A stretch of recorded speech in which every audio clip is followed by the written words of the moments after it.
Assalamualaikum warahmatullahi wabarakatuh. Perkenalkan, kami dari kelompok karbon dari 12 MIPA 4. Di sini kami akan melakukan praktikum percobaan sel volta. Selamat menyaksikan. Apa itu sel volta? Sel volta adalah sel yang menghasilkan energi listrik karena adanya redoks spontan. Dengan kata lain, sel volta akan mengubah energi kimia menjadi energi listrik. Alat dan bahan. Yang pertama ada kabel, jeruk nipis, tomat, kentang, lampu LED, penjepit buaya, cutter, koin sebagai katoda, dan paku sebagai anoda. Yang pertama, pemasangan kabel pada pencapit buaya. Potong kabel menjadi 4 buah dengan ukuran 25 cm. Lalu, pangkas plastik kabel pada bagian ujung kabel. Kemudian, lepaskan karet dari besi capit buaya. Lalu, masukkan kabel ke dalam karet tersebut.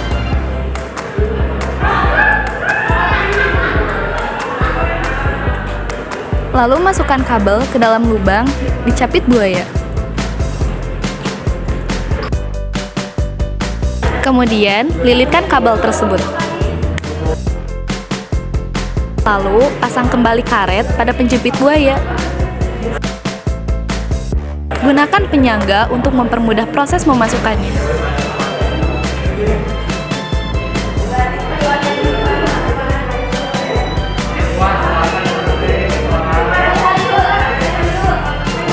Lakukan hal yang sama untuk kabel berikutnya.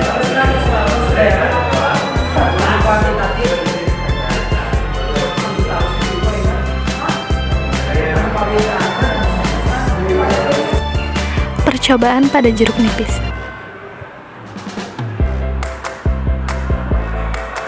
Pertama, iris jeruk seukuran dengan logam koin. Lalu, masukkan koin ke dalam lubang yang dibuat tadi.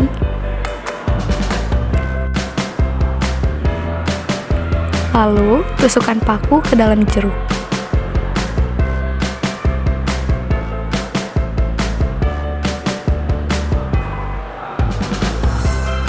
Kemudian, kaitkan pencapit buaya yang berwarna merah ke koin dan pencapit buaya yang berwarna hitam ke paku.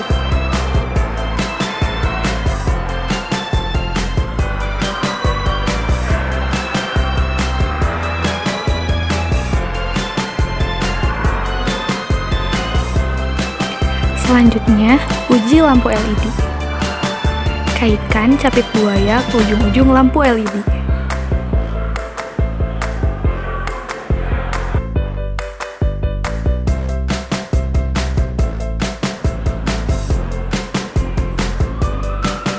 Percobaan pada tomat. Lakukan hal yang sama seperti pada jeruk tadi.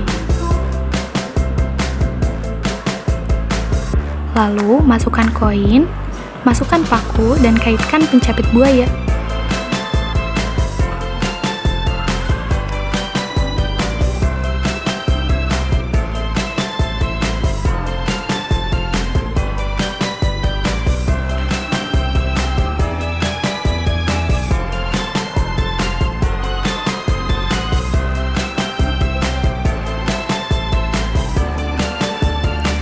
Selanjutnya, uji lampu LED. Kaitkan capit buaya ke ujung-ujung lampu LED. Hasilnya, lampu menyala. Percobaan pada kentang. Lakukan hal yang sama pada kentang seperti percobaan-percobaan yang sebelumnya.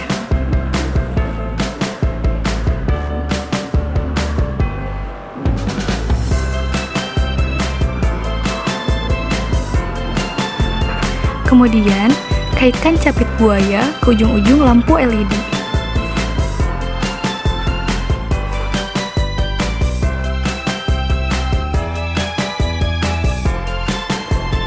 Pada percobaan tersebut, mengapa koin logam bertindak sebagai katoda dan paku sebagai anoda?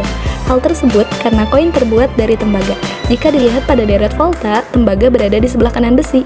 Karena tembaga berada di sebelah kanan besi, maka nilai potensial sel reduksi tembaga lebih besar daripada nilai potensial sel reduksi besi. Hal ini menyebabkan tembaga akan mengalami reaksi reduksi, di mana reaksi reduksi terjadi pada elektrokatoda dengan muatan positif, sedangkan besi akan mengalami reaksi oksidasi, di mana reaksi oksidasi terjadi pada elektroda anoda dengan muatan negatif. Mengapa jeruk nipis dan tomat tersebut bisa menghasilkan arus listrik yang dapat menyalakan lampu LED? Karena jeruk nipis dan tomat bersifat asam, apalagi untuk jeruk nipis dan tomat yang sifat asamnya lebih kuat. Semakin kuat tingkat keasaman, maka akan semakin baik sebagai penghantar listrik.